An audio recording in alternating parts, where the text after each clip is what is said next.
अस्सलाम वालेकुम, सुबह बखैर and a very good morning to all of you. हम अक्सर बल्कि बसा औकात अगर कभी किसी शख्स की, चाहे वो हमारे इदारे में काम करता हो, हमारे इंस्टीट्यूशन में काम करता हो, हमारे घर में जिसकी बहुत ज़्यादा इंपॉर्टेंस हो, तो उसकी इम्पॉर्टेंस को उजागर करने के लिए हम एक लफ्ज़ ज़रूर बोलते हैं कि भाई ये शख्स, ये तो हमारी बैकबोन है, ये तो हमारी प्रोजेक्ट की बैकबोन है, ये तो हमारे ख़ानदान की बैकबोन है।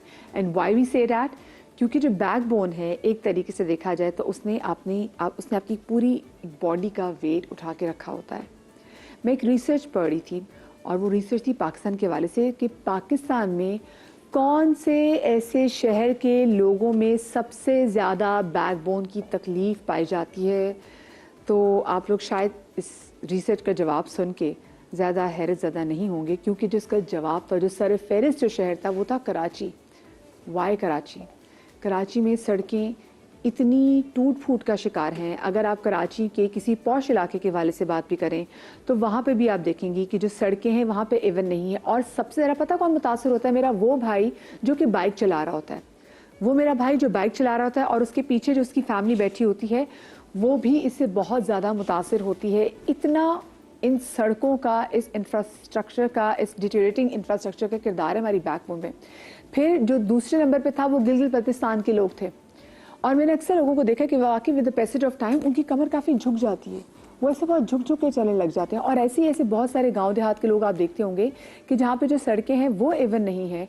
चाहे वो जैसे पहले ज़माने में टांगा चला करता था और उसके बाद आहिस्ता आहिस्ता अब वो चाहे साइकिल पे भी आए या बाइक पे भी आए, लेकिन जिन गाँव देहात की भी छोटी छोटी गलियों में जो सड़कें इवन ना हो, बैकबोन का इशू उन लोगों को होता ही होता है। और ऐसे बहुत सारे ऐसे अवामिल हैं।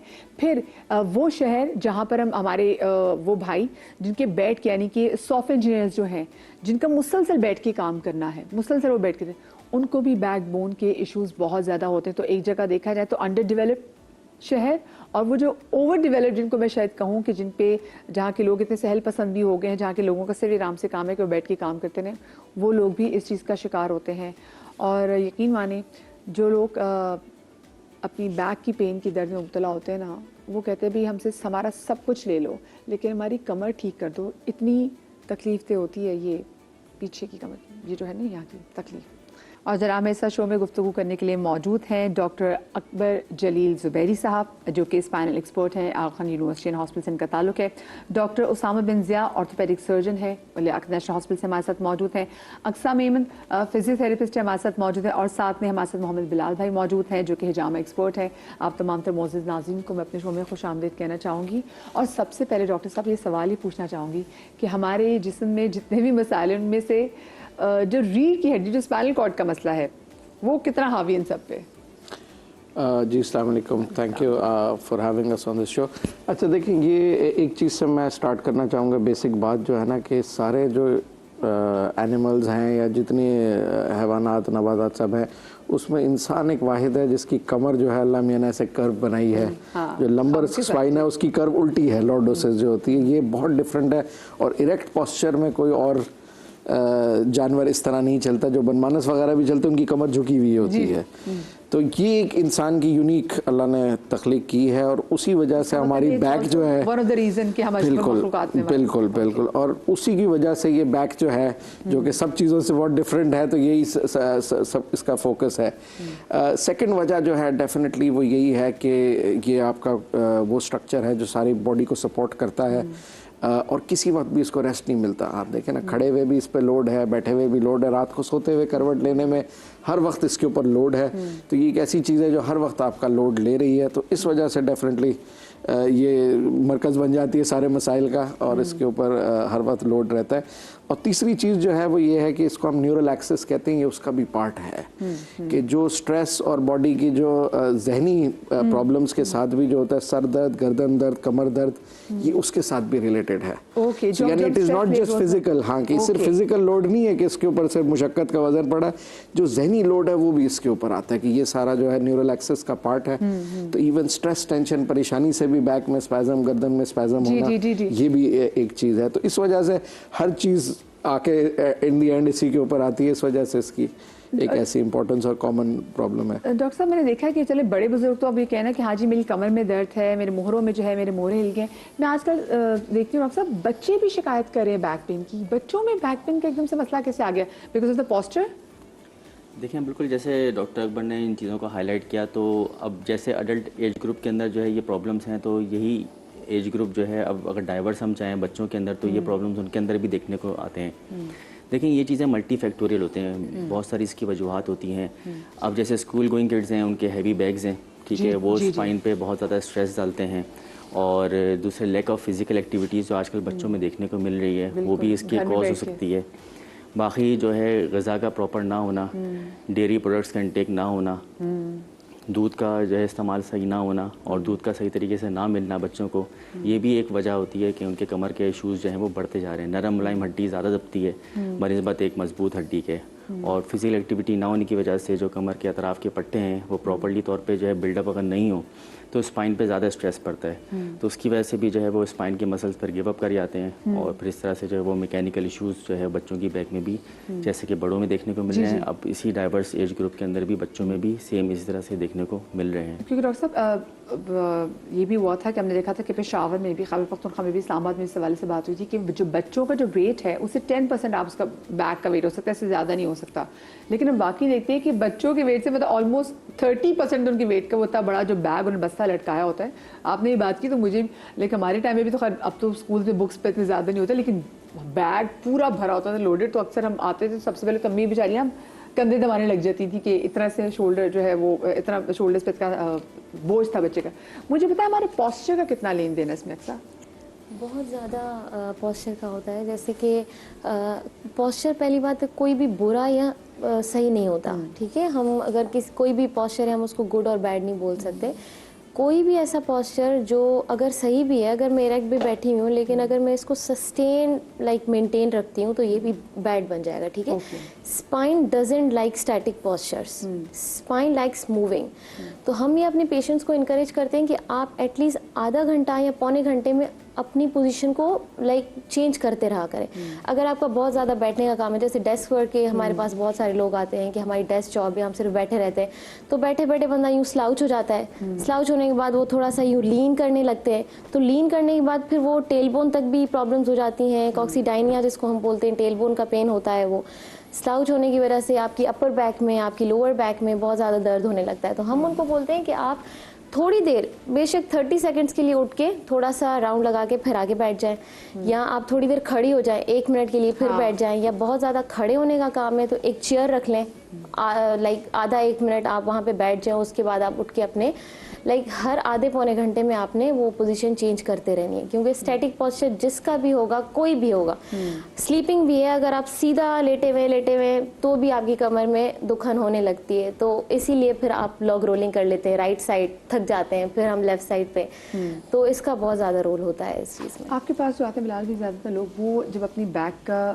मसला आपके साथ शेयर करते हैं तो वो वजह क्या बताते हैं कि क्यों हुई इनको ये बैक की पेन? देखिए बाज़ औक़ात तो वो पोस्चर रिलेटेड ही होता है, बल्कि ज़्यादातर मैं कहूँगा 70% पोस्चर रिलेटेड होता है। आजकल हमारे पास सबसे ज़्यादा जो पेशेंट्स आ रहे हैं ना, वो आते हैं जो सॉफ्टवेयर हाउस में जो लोग काम कर रहे हैं लड़के, तो वो क्योंकि लैपटॉप्स पे काम करते हैं, डेस्कटॉप पे नहीं करते हैं, तो लैपटॉप का कीबोर्ड भी ज़रा छोटा होता है, उनकी फिर पोजीशन ऐसे बनती है, उसका लोड यहाँ पड़ता है, तो ये आहिस्ता आहिस्ता ग्रेजुअली उनका मस्कुलर स्पैज़म होता है, फिर उसके नतीजे में लॉस ऑफ कर्वेचर होता है। जो एक नॉर्मल जो कर्व की डॉक्टर साहब ने बात की, तो हमारी रीढ़ की हड्डी में जो कर्व्स हैं तो वो ख़राब होता है, और उसके बाद फिर ये चीज़ बढ़कर आगे डिस्क बल्ज की तरफ लेके जाती है, फिर वो नमनेस शुरू होती है, फिर वर्टाइगो शुरू होता है। ये चीज़ें जो है वो ग्रेजुअली स्टेज बाय स्टेज बढ़ रही होती हैं। तो एक बड़ी रीज़न इसके अंदर होती है गलत पोस्चर, यानी गर्दन झुका के ज़्यादा देर मोबाइल का यूज़ करना। ऐसा ही है तो हम भी फ़ोन में हम भी यूँ लगे रहते हैं। फिर पोस्चर का, जैसे मैंने यूजुअली लोगों को देखा, जैसे अगर जिन लोगों की हाइट लंबी होती है वो बहुत ज़्यादा स्लाउच करते हैं, वो यूँ करते हैं, वो यूँ प्रॉपर अपने पोस्चर नहीं रखते। जी हाँ, और ये इन्हें एक तो वजह पोस्चर है, और उसके अंदर ये सॉफ्टवेयर वाले बहुत हजरात, और उसके अलावा डेंटिस्ट हमारे पास जो है वो बहुत आते हैं, उनका भी क्योंकि यही इशू होता है कि वो भी उनका पोस्चर बहुत ज़्यादा डिस्टर्ब होता है, बहुत ज़्यादा ऐसे हाथ रख के उन्हें काम करना होता है, तो उसमें उनका भी लोड जो है वो इसी पर आपका ट्रेपेजियस मसल के ऊपर लोड पड़ता है बहुत ज़्यादा, जो ग्रेजुअली फिर मस्कुलर स्पैज़म और इन्हीं सारे इश्यूज़ की तरफ ले जाता है। फिर दूसरा इसमें एक्सीडेंटल भी रीजंस होती हैं, एक्सीडेंटल में मतलब कोई हैवी वेट उठा लिया अचानक से आपने, या फिर कोई गिर गया, एक्सीडेंट हो गया उसका, तो ये यानी कुछ एक्यूट इश्यूज होते हैं और कुछ क्रॉनिक रीजंस होती हैं। तो अच्छा, इसके अलावा फिर आपका अगर तकिया भी बहुत ऊंचा है, बहुत हार्ड है, तो और आप स्ट्रेट सोते हैं तो उसके नतीजे में भी वही पोस्चर बन जाता है आपका कि जो गर्दन झुका के बनता है, तो वो भी जो है ना ऊंचा तकिया भी होना जो है वो अक्सर लोग तो कहते हैं कि पिलो होना ही नहीं चाहिए। देखिए बिल्कुल ना होना भी सही नहीं है, क्योंकि नेक को भी सपोर्ट चाहिए। तो या तो ये कि हम मशवरा देते हैं ऐसे पेशेंट्स को कि कोई टॉवल वगैरह रोल करके वो नेक के नीचे रख के लेटें, बिल्कुल स्ट्रेट लेट जाएं, तकरीबन 15-20 मिनट हर रोज सोने से पहले। अगर सोते वक्त आप उसको निकाल दें, सोते वक्त आप अपने तकिए पर ही सोएं जो कि सॉफ्ट होना चाहिए। तो ये मतलब यानी कॉमन रीजंस हैं। बाकी फिर इसके अलावा इसमें फिर बहुत सारी डिफरेंट वैरायटीज़ हैं, वेरिएशंस हैं, जिसमें कभी कुछ ऑटो इम्यून डिसऑर्डर्स भी होते हैं। कुछ लोगों के साथ एक कंडीशन होती है एनकाइलोजिंग स्पॉन्डिलाइटिस, जिसमें मोहरे आपस में जुड़ जाते हैं, जो बीच में डिस्क उनको सेपरेट कर रही होती है, तो वो डिस्क जो है फ्यूज हो जाती है, मोहरे आपस में फ्यूज हो जाते हैं। तो वो एक इरिवर्सिबल, वैसे तो वो इरिवर्सिबल कंडीशन होती है, लेकिन हमने कुछ केसेस के अंदर हिजामा से उसमें इम्प्रूवमेंट देखी है, थोड़ा लॉन्ग टर्म हिजामा करने पर ऐसे पेशेंट्स के अंदर। तो व्हेन यू से लॉन्ग टर्म हिजामा, तो लॉन्ग टर्म हिजामा में फिर कितना टाइम आ जाता है? तकरीबन समझ लें पूरा साल किया था हमने। जिन केसेस की मैं बात कर रहा हूँ, ये 2-3 ही केसेस हैं, रेयर केसेस होते हैं। हमारे पास तकरीबन कोई 12-13 हज़ार ऐसे केसेस हैं जो शैटिका के, और तकरीबन 8-10 हज़ार सर्वाइकल के जो हमारे पास करवा चुके हैं ट्रीटमेंट। तो उसमें ऐसे केसेस ज़्यादा नहीं है, ये 2-3 केसेस हैं। Ankylosing spondylitis is a rare disorder, जो ऑटो इम्यून डिसऑर्डर है। तो लेकिन उसके अलावा नॉर्मल जो फिजिकल इश्यूज होते हैं उसमें सबसे बड़ी वजह बनती है गलत पोस्चर, और वो उसके नतीजे में होने वाला मस्कुलर स्पैज़म। अगर जी आपने जैसे बात की सर्वाइकल की, तो डॉक्टर मैं सर्वाइकल के वाले से जानना चाहती हूँ, क्योंकि जब हम ये टॉपिक के वाले से बात भी कर रहे थे तो बहुत सारे लोग आजकल सर्वाइकल की जो है उसकी शिकायत करते हैं कि लोग कहते हैं एकदम से चक्कर आ गए, सर में दर्द है। तो ये दर्द क्या है? देखें, पहली चीज़ जो समझने की ज़रूरत है, चाहे वो सर्वाइकल हो चाहे लोअर बैक का मसला, वो ये कि 80 to 90% मसाइल में या दर्दों में या जो सिम्टम्स लोग महसूस करते हैं उसमें अंदर कोई बीमारी या कोई स्ट्रक्चरल डैमेज नहीं होता। अच्छा, बाय स्ट्रक्चरल डैमेज कोई रिवर्सिबल डैमेज है, उस तरह की चीज़ नहीं हुई होती है। सो जो ज़्यादातर सिम्टम्स होते हैं वो इन्हीं वजूहात की बिना पे होते हैं जो हम बात कर रहे थे, जिसमें पोस्चर है, जिसमें लैक ऑफ एक्सरसाइज है, जिसमें स्ट्रेस वगैरह भी है, जिसमें ये vitamin D deficiency, nutritional problems हैं, ये सारी जो हमारी चीज़ें होती हैं। और इन्हीं वजह से जो होता है, जो सर्वाइकल जो है हमारे यहाँ एज अ डिजीज़ जो उसको कहा जाता है सर्वाइकल स्पॉन्डिलोसिस, या वो भी कोई डिजीज़ नहीं है, वो जो एजिंग ऑफ द स्पाइन है उसको कहते हैं कि जैसे जैसे उम्र के साथ जो तोड़फोड़ होती है, जैसे बाल सफ़ेद होते हैं, झुर्रियाँ पड़ती हैं बाकी जगह, तो अंदर स्पाइन में भी डेफिनेटली चेंजेस आते हैं एजिंग के साथ। मैं तो ये सुन के परेशान हो रही हूँ कि सर्वाइकल की जो शिकायत कर रहे हैं वो यंग लोग कर रहे हैं। एग्जैक्टली। सो एक तो वो चीज़ होती है जो एक्सरे पे या MRI पे नज़र आती है, तो रिपोर्ट में लिखी हुई आती है आपको कि जी सर्वाइकल स्पॉन्डिलोसिस है, डिस्क में बल्जिंग हो रही है, वेयर एंड टेयर है, ऑस्टियोफाइट्स हैं, बहुत सारी खतरनाक और बोल्ड हुई हुई चीज़ें लिखी आती है। बट ज़्यादातर वो हैं जो नेचुरली एजिंग में होती हैं। अगर आप किसी ऐसे बंदे का भी MRI कराएंगे जिसको तकलीफ नहीं है लेकिन उसकी उम्र 40 साल से ज़्यादा है, उसमें भी ये चीज़ें आएंगी। सो हर चीज़ जो है वो बीमारी नहीं होती और हर चीज़ उसके साथ एग्जैक्टली।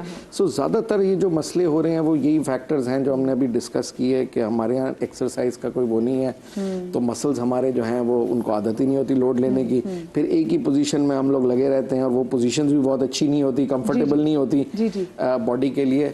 तो उसकी वजह से अब ये चीज़ें कॉमन होती जा रही हैं। एंड जो हमारे यहाँ क्विक फिक्स हम लोग चाहते हैं कि बस मैं दवाई दे दूं और ये सही हो जाए मसला, या कोई बेल्ट बांध दें या कोई कॉलर बांध दें और उससे ये चीज़ें सही हो जाएंगी, तो इस तरह का नहीं है। ये लाइफस्टाइल पे मेहनत करनी, जो कि नेचुरल चीज़ें हैं, उस तरह से तो कोई उसमें ना सर्जरी इन्वॉल्व है ना दवाई इन्वॉल्व है। वो तो लाइफस्टाइल में ठीक करते हुए लोगों का सर MOUT भी पड़ जाती है ना, कि मौत पड़ जाती है। एग्जैक्टली। वो बड़ा मुश्किल भी होता है ना कि जी आप लोगों को बोले जी डाइट के लिए कुछ भी करना, जी लाइफस्टाइल चेंज करना, वो कहते हैं वो नहीं हो सकता भाई, इसी में हमें कुछ चीज़ें फिक्स करके दें। आपके पास डॉक्टर साहब जो ज़्यादातर जो केसेस आते हैं, जो सर्जरी के केस भी आते हैं, वो कहाँ पे ख़राब होना शुरू होते हैं कि उनकी जो नौबत है वो सर्जरी तक आ जाती है? देखिए, सबसे पहली चीज़ तो ये है कि इग्नोरेंस, ठीक है, इग्नोर नहीं करना है किसी चीज़ को। बॉडी हमारी जो है ना बहुत ही मतलब अल्लाह ताला ने ऐसी तख्लीक की है कि अगर कोई भी सिम्टम्स हमें आते हैं बुखार की सूरत में, दर्द की सूरत में, तो वो कोई ना कोई चीज़ अंदर की इंडिकेट कर रहे होते हैं, ठीक है। तो ये ब्लेसिंग अल्लाह ताला की तरफ से कि वो हमें इस चीज़ को इंडिकेट करवाती है बॉडी कि हमें कोई मसला हो रहा है। अगर दर्द हो रहा है, ठीक है, तो उसको फिर कंसल्ट करना चाहिए। कंसल्ट करने के बाद जो है डॉक्टर की हिदायत पे अमल भी करना चाहिए, ठीक है। सिर्फ एडवाइस लेके घर नहीं जाना है, उस पर एडवाइस पे फिर अमल भी करना है। क्योंकि अक्सर लोग लगता है अब डॉक्टर को क्या पता, हम तो बर्दाश्त करते हैं, हमें पता है हम ठीक हो गए हैं, बस हाँ अब हमें आगे नहीं प्रोलॉन्ग करना। हाँ, लोग ये भी कहते हैं। दर्द जो है ना वो दवा से चला जाएगा, ठीक है, लेकिन उसके बाद जैसे डॉक्टर अकबर ने बताया लाइफस्टाइल मॉडिफिकेशंस वगैरह इतनी ज़रूरी हैं लाइफ के अंदर, अगर आप वो नहीं अपनाएंगे तो ये दर्द वापस आएगा, ठीक है। तो ये इसको इग्नोरेंस के बाद उस पर अमल ना करना, इन चीज़ों को बढ़ाना, मतलब एक ही चीज़ है। तो lifestyle modification is ultimate solution, उस तरफ आपको जाना पड़ेगा, ठीक है। ओबेसिटी जो कि आज के ग्रुप में आप देखते हैं बढ़ती जा रही है, ठीक है, और बढ़ती उम्र के साथ अपनी बॉडी को छोड़ देना तो ये सही नहीं है, ठीक है। एक्सरसाइज का रोज़ाना के हिसाब से करना, अपने बॉडी मास इंडेक्स को। फनी आजकल आप जिस अगले बंदे से बात करें वो या तो डाइट कर रहा होता है, जिम्स इतने खुल चुके हुए हैं और उसके बावजूद हम देखते हैं कि एक ओबेसिटी का एक ऐसा कि जो कि समहाउ ना हल होने का नाम मेरा, मैं चाइल्ड ओबेसिटी में इतनी देख रही हूँ, बच्चों में बहुत ज़्यादा बढ़ गई है। देखिए मसला ये है कि हम चीज़ समझते हैं कि खाली फिजिकल एक्सरसाइज करना, सिर्फ उसको घूमना और फिर उतना ही कैलोरीज को गेन कर लेना खा के, ठीक है। अगर आप दिन भर की कैलोरीज 1800 ले रहे हैं और उसके खर्च आप 1200 कर रहे हैं तो प्लस 600 का जो पॉजिटिव बैलेंस अपनी बॉडी के अंदर रख रहे हैं, तो ये जो रात को आप कॉफ़ी पीने जाते हैं ना, ये माचा शाचा वगैरह ये सारे ये 1200 1300 1500 कैलोरीज हैं, ये भी याद रखिएगा, क्योंकि आजकल बच्चे कहते हैं हम खाना नहीं खाएंगे, हम तो कॉफ़ी पी लेंगे, गए वहाँ पे। तो ये चीज़ बहुत इंपॉर्टेंट है। और दूसरा जो बच्चे हैं, बच्चों में जो जंक फूड का इस्तेमाल जो आजकल में बढ़ता जा रहा है, ठीक है, ये नहीं बेटा ये खा लो, चलो ये नहीं बिस्किट खा लो, आपको पता है बिस्किट में कितनी कैलोरीज होती हैं, एक बिस्किट की पीस में कितनी कैलोरीज होती हैं, ठीक है। एक बिस्किट का पैकेट आप लें उसके अंदर 800 किलो कैलोरीज आपको दी हुई होती हैं, आप लगें 4 बिस्किट खाएं लेकिन आपने 800 किलो कैलोरीज आपने जो है वो गेन कर ली हैं, ठीक है। 1800 में से बच्चा एक वक्त के अंदर अगर 800 खा लेगा और उसका पेट भी नहीं भरा, उसके बाद वो खाना भी खाएगा, फिर आप उसको बोलेंगे बेटा हम पेप्सी पी रहे हैं, तुम भी पेप्सी पी लो, कोई भी फिजी ड्रिंक, ठीक है, तो वो भी फिजी ड्रिंक पी लेगा, ठीक है। तो उससे एक तो बोन्स का भी बेड़ा गर्क और ऊपर से उसकी हेल्थ का भी बेड़ा गर्क,